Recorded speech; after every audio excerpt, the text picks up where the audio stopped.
Bapa berfirman bagi kami, tolong supaya hati kami menjadi hati yang terbuka untuk menerima firman-Mu. Baik yang di sini maupun yang sedang menonton secara online, kami berdoa agar kuasa Roh Kudus dapat menjangkau setiap kami untuk membuat hati kami terbuka akan kebenaran firman-Mu, dan kami tidak melewatkan satu pun yang Tuhan ingin disampaikan kepada saudara. Tolong hamba-Mu, karena hamba ini sangat tidak memadai kalau tidak dihimpun oleh Roh Kudus.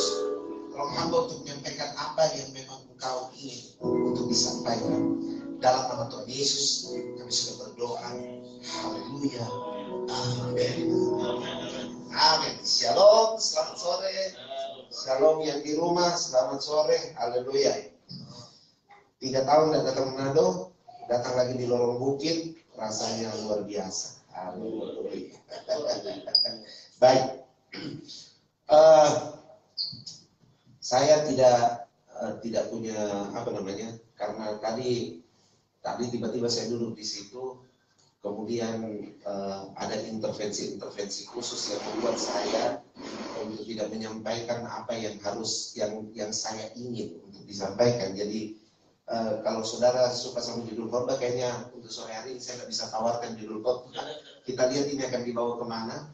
Tapi yang jelas saya akan mulai dari Roma pasalnya yang ke-8 ayat ke-19. Roma pasal 8 ayat yang ke-19. Dikatakan demikian, sebab dengan sangat rindu seluruh makhluk menantikan saat anak-anak Allah dinyatakan. Wow. Sebab dengan sangat rindu seluruh makhluk menantikan. Mereka tidak hanya menantikan manusia, tidak, tapi mereka menantikan anak-anak Allah dinyatakan. Anak-anak Allah. Ini kata yang luar biasa sekali. Nah, kemudian saya sudah ketemu judul khotbah yang bagus. Judul khotbah yang bagus adalah pernyataan anak-anak Allah. Wah, pernyataan anak-anak Allah. Jadi kita mau lihat hari ini bagaimana anak-anak Allah itu dinyatakan. Bagaimana kita persiapkan? Saudara percaya kita semua anak-anak Allah. Anak loh, anak. Waktu Yesus mati, sebelum Yesus mati, Yesus itu disebut sebagai anak tunggal Bapa. Tapi setelah dia mati dan bangkit, itu kemudian Yesus disebut sebagai yang sulung dari banyak saudara.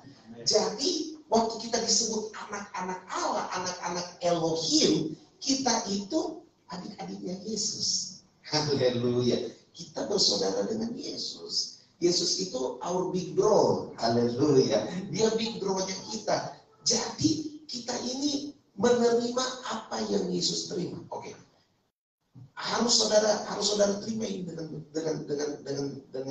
kesadaran bahwa apa yang Yesus terima itu kemudian kita terima.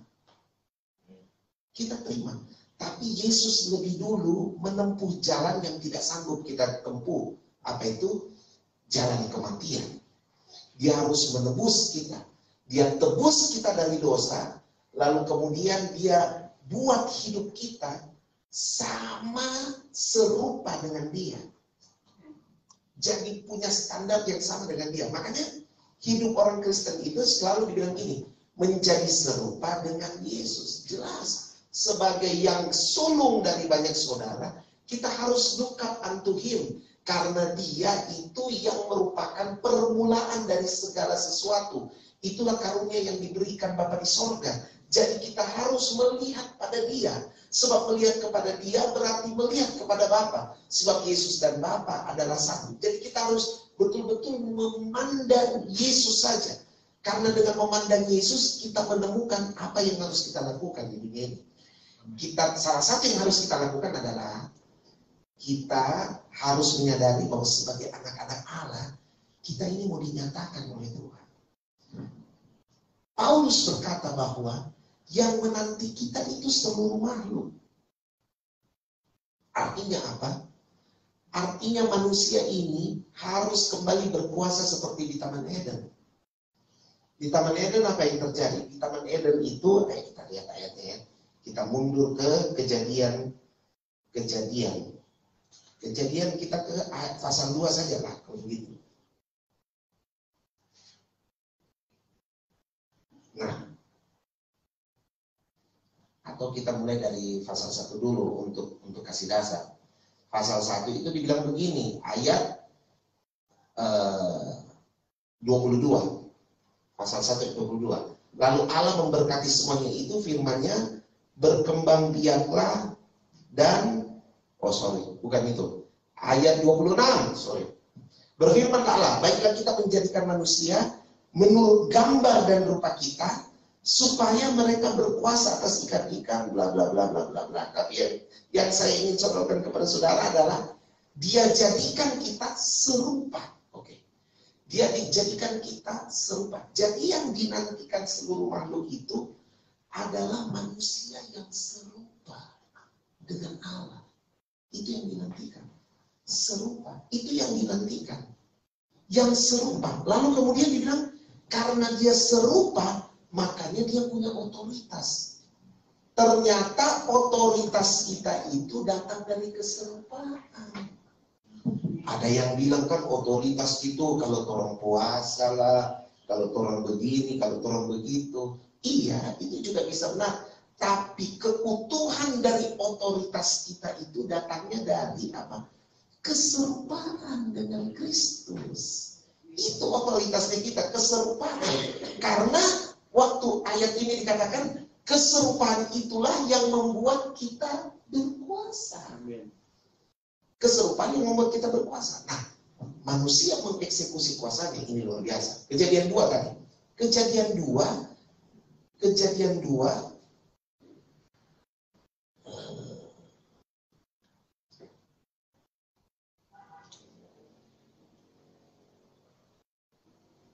ayat 15. Kejadian 2 ayat 15. Dikatakan demikian. Tuhan Allah mengambil manusia itu dan menempatkannya di Taman Eden untuk mengusahakan dan memelihara taman itu. Kata mengusahakan di sini itu pakai kata aubat. Atau kemudian dikenal avoda. Aubat, avoda itu artinya ibadah. Aubat, avoda itu artinya penyembahan. Jadi ternyata manusia itu memerintah atas dunia ini, otoritasnya datang dari keserupaan, eksekusinya adalah dalam penyembahan kepada Tuhan. Wow. Jadi harus punya kehidupan yang menyembah. Menyembah itu tidak selalu bicara soal seperti sekarang ini. Ibadah itu tidak bicara soal seperti ini saja. Tidak. Tapi ibadah itu, wah ini dia. Kita sudah sampai ibadah ini. Ternyata waktu kita mau dinyatakan sebagai anak-anak Allah, kita harus apa? Kembali dapat mengusahakan, kembali dapat menyembah, kembali dapat avoda. Nah, avoda yang sesungguhnya apa sih sebenarnya? Avoda yang sesungguhnya itu Roma 12 ayat 1. Nah, coba lihat Roma 12 ayat 1. Roma 12 ayat 1. Jadi waktu anak-anak Allah dinyatakan, mereka harus kembali serupa dengan Kristus yang pertama. Dan kemudian dalam keserupaan dengan Kristus itu mereka memiliki otoritas. Itu yang kedua, otoritas ilahi. Lalu yang ketiga adalah dengan otoritas ilahi itu dieksekusi di dalam semangat avoda. Ibadah kepada Tuhan. Nah, ibadah kepada Tuhan yang kayak bagaimana? Roma 12 ayat 1. Roma 12 ayat 1 bilang apa? Bisa tolong bacakan? Karena itu saudara-saudara, demi kemurahan Allah, aku menasihatkan kamu supaya kamu mempersembahkan tubuhmu sebagai persembahan yang hidup, yang kudus, dan yang berkenan kepada Allah. Itu adalah ibadahmu yang sejati. Itu adalah ibadah yang sejati. Ibadah yang sejati itu ternyata begini. Waktu kita mau dinyatakan sebagai anak-anak Allah, ini yang harus kita lakukan. Eksekusi kita itu adalah dengan cara mempersembahkan tubuh. Mempersembahkan tubuh sebagai ibadahmu yang sejati. Kata ibadah di Roma 12 ayat 1 itu kan bahasa Yunani. Nah, bahasa Yunani dia pakai kata apa? Latreia. Latreia ini liturgi. Jadi Paulus mau bilang begini. Orang kan mengenal liturgi itu tuh begini, tuh. Tata cara ibadah. Ternyata menurut terang iman Kristen, latreo itu liturgi yang terutama kita itu adalah mempersembahkan Tuhan itu. Ada yang lucu dari Roma 12 ayat 1 ini. Persembahan itu tidak bisa hidup loh. Filosofi persembahan itu harus mati. Iya kan? Mati, bakar. Iya kan? Betul. Dan mungkin hidup. Tapi yang lucu Paulus bilang begini. Persembahkanlah hidupmu sebagai persembahan yang hidup. Itu aneh itu. Loh, bagaimana bisa hidup? Bagaimana bisa hidup? Persembahan yang hidup. Persembahan kan harus mati. Tapi dia bilang persembahkan dirimu sebagai persembahkan tubuhmu sebagai persembahan yang hidup. Itu berarti liturgi paling utama kita adalah apa? Mematikan keinginan daging, penyaliban daging. Berarti memang tubuh ini harus belajar untuk apa? Untuk tunduk. Karena yang paling susah Pak orang adalah tubuh ini. Karena tubuh ini banyak yang mau. Dan jujur, salah satu yang menggembalakan kita itu adalah tubuh kita. Tadi pagi saya bahas, Tuhan adalah gembalaku. Gembalamu harusnya Tuhan. Kalau Tuhan yang menjadi gembalamu, maka kamu tidak akan berkekurangan. Mazmur 23 ayat 1 berkata demikian. Tapi kemudian kita bisa digembalakan oleh hal-hal yang lain. Tadi pagi saya bahas tentang keinginan kita. Tapi ini lebih presisi. Tubuh. Tubuh kita menggembalakan kita. Tubuh kita yang memimpin. Makanya dibilang gini. Tubuh ini harus dipersembahkan. Harus dipersembahkan. Setiap hari dia harus dipersembahkan. Setiap hari dia harus dipersembahkan. Dipersembahkan sebagai persembahan yang hidup. Ternyata liturgi utama kekristenan bukan yang begitu. Liturgi utama kekristenan adalah belajar apa? Mempersembahkan tubuh. Setiap kali orang lihat orang tubuh, orang harus mengerti begini, bahwa orang tubuh adalah instrumen untuk melakukan kehendak Tuhan. Oh iya, harus sudah mulai lihat itu. Ada kan sekarang semangat-semangat menjaga kesehatan, ya kan? Ada semangat-semangat menjaga kesehatan sekarang ini. Orang kemudian rajin pergi gym, orang kemudian rajin untuk menilai beberapa jenis diet atau apapun itu. Tapi saya mau dorong saudara untuk melakukan itu bukan cuma karena saudara mau sehat. Tapi saudara lakukan itu karena apa? Karena saudara tahu bahwa tubuh Anda adalah instrumen-instrumen yang dipakai untuk melakukan penyembah liturgi. Untuk menyampaikan supaya saudara dinyatakan oleh Allah. Ternyata untuk dinyatakan oleh Allah itu harus mulai dari apa? Harus mulai dengan kesadaran begini. Tubuh saya harus saya persembahkan untuk kehendak Tuhan. Coba saya mau tawarkan kepada saudara, sebutkan bagian-bagian tubuh saudara yang saudara rasa tidak mungkin dipersembahkan bagi Tuhan. Semua bagian tubuh kita ini itu dipersembahkan bagi Tuhan. Coba ya. Ada satu kata Ibrani, ada satu kata dalam bahasa Ibrani yang itu punya cakupan komprehensif sekali. Kata itu adalah Shem.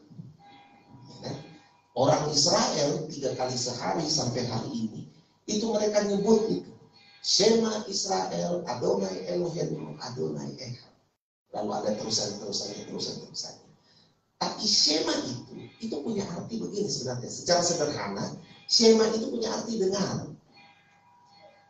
Tapi lihat ini baik. Ternyata Shema itu dengarnya itu begini loh. Jadi Shema itu bukan cuma dengar biasa. Shema itu punya arti begini. Dengar, renungkan, simpan dalam hati, taati, lakukan. Itu Shema. Jadi buat orang Yahudi mendengar itu bukan hanya sampai di sini. Mendengar itu satu paket. Satu paket dengan apa? Perenungan, menyimpan, berdinamika dalam diri kita, lalu kemudian dieksekusi, dilakukan. Jadi orang Yahudi waktu bilang dengar itu bukan cuma ini. Satu paket. Jadi ternyata kalau kita tidak taat pada apa yang kita dengar, Anda tidak dianggap mendengar. Itulah sebabnya Yakobus pasal 1 ayat 23-24 itu tadi saya sudah baca 23, 24, 25 itu kemudian Yakobus bilang, kita buka saja lah ayat itu. Yakobus pasal 1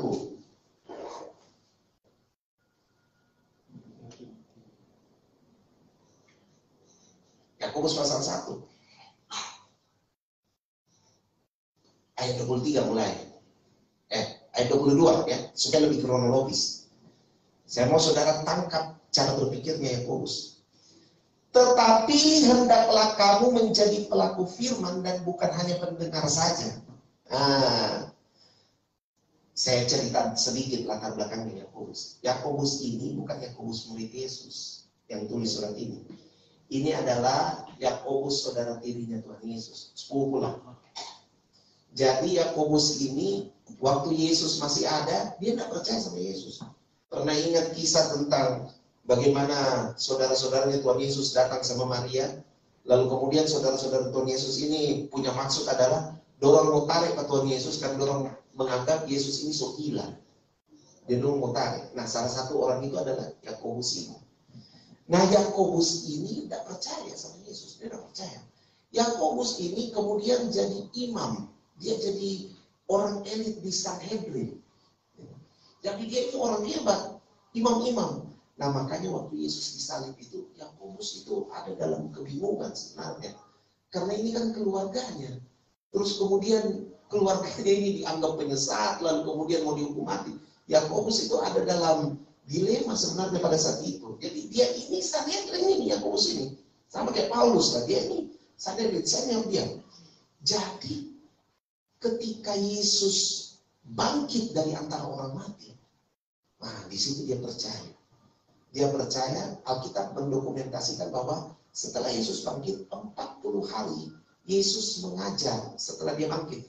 Itu banyak yang lihat. Jadi kalau saudara nonton film dan bilang cuma 12 murid yang jadi saksi kebangkitan Tuhan Yesus, itu kurang lengkap. Sebenarnya saksi kebangkitan Tuhan Yesus itu ratusan. Banyak sekali. Karena Yesus itu masih 40 hari. Dia mengajar tentang kerajaan Allah. Dan salah satu pendengar itu adalah Yakobus. Yakobus ini kemudian menjadi orang yang apa? Menjadi orang yang terdepan di dalam perkumpulan para rasul. Dia menjadi yang paling dituakan. Jadi dia kayak jadi soko guru. Di Yerusalem itu orang melapor seniornya itu Yakobus, bukan Petrus loh, bukan. Yakobus. Nah, Yakobus ini kemudian menjelma menjadi pemimpin pergerakan rasul-rasul setelah Yesus pergi. Nah, makanya Yakobus ini dia mengerti sekali. Waktu dia ngomong ini, itu dia mengerti dari disiplin ilmunya sebagai imam. Bahwa Shema itu tidak berdiri sendiri cuma mendengar. Shema itu komprehensif, tindakan ketaatan. Nah, dia bilang, sebab jika seorang hanya mendengar firman saja, perhatikan baik, dan tidak melakukannya, ia adalah seumpama seorang yang sedang mengamati mukanya yang sebenarnya di depan cermin. Baru saja ia memandang dirinya, ia sudah pergi dan ia segera lupa bagaimana rupanya. Coba saudara pikir. Yakobus menggambarkan bahwa orang yang tidak lengkap semanya itu akan menjadi orang yang bahkan lupa siapa dirinya. Oke. Masalah terbesar yang menghambat pertumbuhan Kristen kita itu adalah masalah gambar diri. Oh iya, iya kan? Masalah gambar diri. Orang sampai tua lemo masalah di situ kalau nggak selesai dari kalau nggak menyelesaikan diri dan atau kalau saya mau bilang begini, Pak, selesai dengan diri sendiri. Apa yang membuat Saul jatuh? Saul jatuh kan itu sebenarnya bukan cuma karena dia tidak taat, tapi gambar dirinya rusak. Dia nggak selesai. Kan dia terganggu waktu perempuan-perempuan nyanyi. Saul mengalahkan beribu-ribu, tapi Daud mengalahkan berlaksa-laksa. Dia ukur dirinya dari nyanyian wanita-wanita itu. Selesai. Setelah itu Saul memang tidak pernah selesai dengan dirinya. Bukankah kita kadang-kadang ya, kita ini terasa seperti sudah lama sekali jadi Kristen. Tapi satu problem kita, problem kecil. Kita tidak selesai dengan kita punya diri. Itu gambar diri. Kemudian kita memakai penilaian orang kepada kita. Oh, nggak cuma hamba-hamba Tuhan yang cuma bicara di 5 orang. Kok nggak mau bicara pada kita yang sudah bicara di ribuan orang? Apa?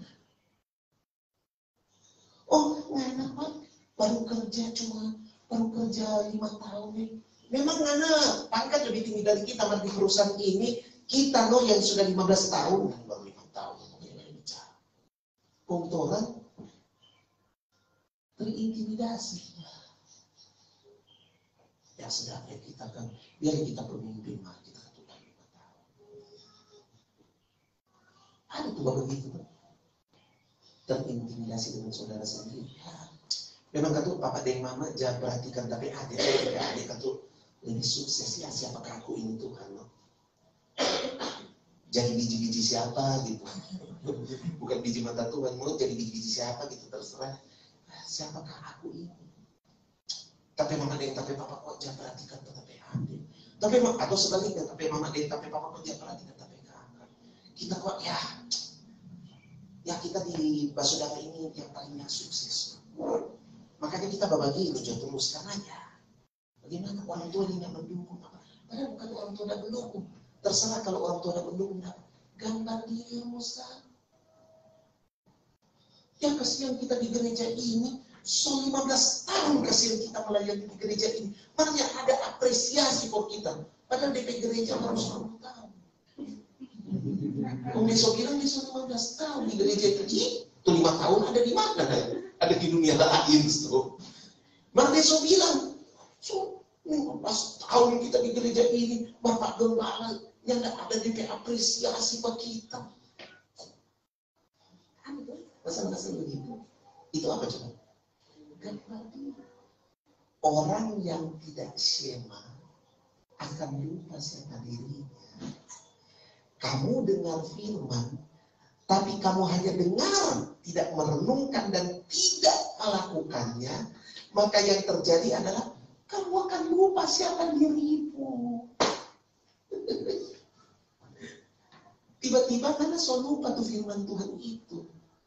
Tes Jono, setelah ibadah ini, kok tiba-tiba dalam orang kehidupan sehari-hari, yang tidak ada waktu firman itu ibadah, sorry. Karena apa? Karena yang tidak syema.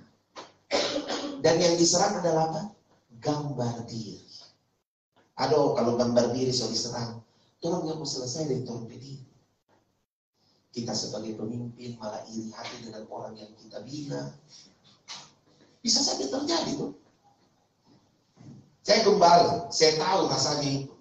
Saya bina orang, lalu kemudian orang yang saya bina kelihatan lebih berhasil dari saya. Kira-kira apa sikap saya? Odoh, dia kok itu jangan pencuri jemaat. Kita gagal mendidik dia karena dia sudah sombong. Ya juga tuh kalau dia lebih berhasil. Tapi kan karena orang tidak syema, orang mudah sekali terpengaruh dengan hal-hal begitu. Ini saudara, selesai dengan diri saudara. Nah, makanya kemudian Yakobus kasih nasihat di ayat 25. Saya berharap sekali saudara betul-betul hidup di ayat 25 ini. Ayat 25 dibilang apa? Tetapi barang siapa meneliti hukum yang sempurna, yaitu hukum yang memerdekakan orang, dan dia bertekun di dalamnya, jadi bukan hanya mendengar untuk melupakannya, tetapi sungguh-sungguh melakukannya, ia akan berbahagia oleh perbuatannya. Wow. Wow. Yakobus kasih nasihat. Kalau mau jadi orang yang dinyatakan halal, seperti Roma pasal 8 tadi bilang, teliti hukum yang sempurna. Wah, pakai kata teliti. Mungkin saya waktu baca ayat ini, saya berpikir begini, Yakobus ini mentang-mentang karena desa Hebrew, dia bilang teliti. Pemainnya. Tapi teliti loh, teliti. Setelah saya teliti, kata teliti itu, ternyata kata teliti ini akrab sekali dengan kita. Anda sadar ataupun tidak sadar, Anda itu selalu research loh. Sadar tidak sadar, Anda itu selalu meneliti. Contoh, orang merawat anak kecil seperti Ben, rawat anak bayi misalnya. Itu orang tua meneliti loh. Meneliti. Dorang sampai mau tahu kalau Ben menangis itu yang begini, berarti dia minta ini. Kalau Ben lagi bikin begini, dorang mau tahu bahwa itu karena dia mau begini. Dorang sampai tahu. Dorang tidak belajar amat begitu. Atau mungkin kalau dorang baca buku, dorang dengan maituan yang menghafal dan menghafal. Oh, kamu hafal gini. Oh, kalau anak begini, kalau anak begini. Ya, itu dorang teliti secara natural. Oh, kalau dia kok begini. Kalau dia lagi begini, dia pasti ada begini. Kalau dia begitu, berarti dia ada mau. Itu ada. Teliti itu hal yang biasa sekali kita lakukan. Sangat biasa. Makanya Tuhan Yesus bilang gini, kamu bisa lihat tanda. Lihat tanda awan gelap, kamu tahu bakal hujan. Tapi itu kan teliti, bagian dari teliti. Jadi teliti itu bukan hal yang sulit. Cuma sekarang Tuhan mau saya pindah dia ke firman Tuhan. Yang disebutkan Yakobus sebagai hukum yang memerdekakan orang. Aduh. Ternyata itu firman itu. Hukum yang mau kasih merdeka orang. Berarti kalau kita syema dengan hukum ini, hidup kita akan apa? Mendistribusikan kemerdekaan kepada banyak orang. Ya toh? Nah, natural sekali itu. Orang mau akan mendistribusikan kemerdekaan ke banyak orang. Karena apa? Karena orang selalu meneliti hukum yang sempurna. Aduh. Kapan terakhir kali saudara berbahagia dengan perbuatan saudara? Karena Alkitab jamin begini. Waktu orang Shema dengan firman Tuhan itu, orang meneliti hukum yang sempurna. Orang memerdekakan banyak orang. Dan orang berhidup dan merdeka. Alkitab yang ini.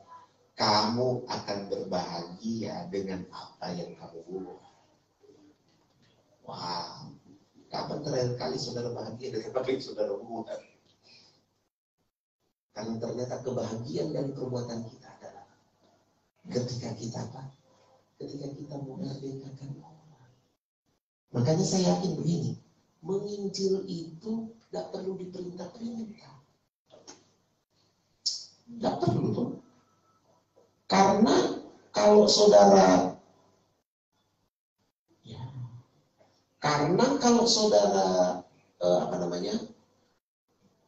kalau saudara meneliti hukum yang sempurna, saudara secara alamiah pasti menginjil.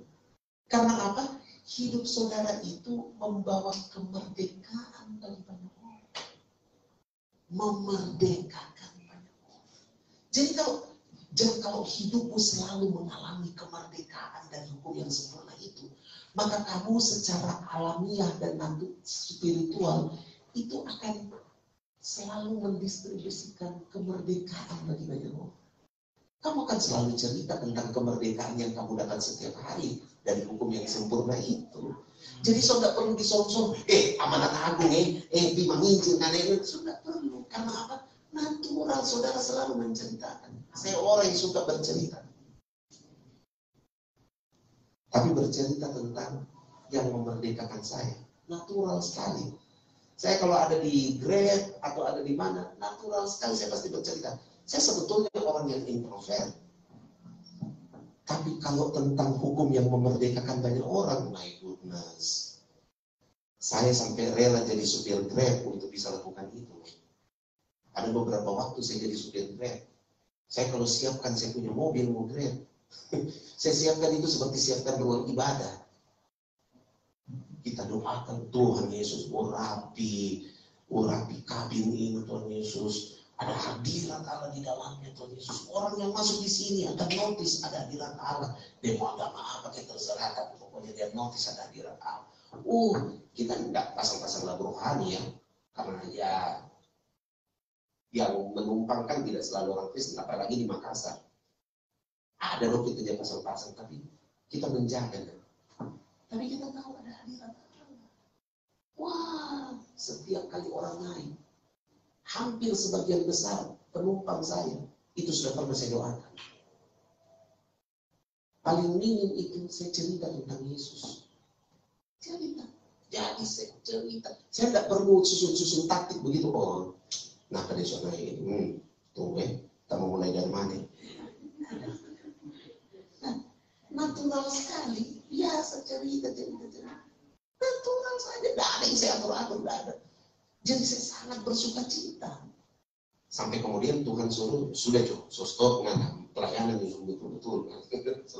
Tapi maksudnya, wow, itu sampai seperti itu, natural. Saya duduk dengan tukang tambal ban, tiba-tiba cerita.